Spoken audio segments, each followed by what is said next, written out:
Never depend on the opinions of people, they may change.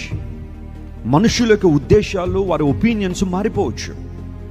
కానీ క్రైస్తవ జీవితం ఎలా ఉండాలంటే, ప్రజలు నిందించారు కదా అని చెప్పి కృంగిపోవడం, లేదా పొగిడేరు కదా అని చెప్పి మునగ చెట్టుకు కూర్చుంటే ఆ రెండు విషయాల్లో కూడా ఇబ్బందులే వస్తాయి.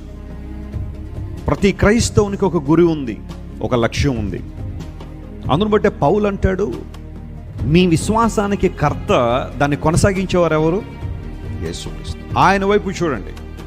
అలా గనక ఆయన వైపు చూస్తే మీ ముందున్న పందెపు రంగంలో మీరు ఓపికతో ఏం చేస్తారు? పరిగెడతారు.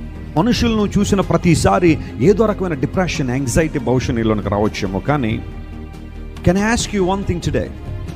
Can you look an to your God who has given everything to you? నీ కోసం సమస్తాన్ని ఇచ్చేసిన ప్రభు వైపు నువ్వు చూడగలిగితేనట, నీ ముందున్న పందెపు రంగంలో నువ్వు ఎలా పరిగెడతావట?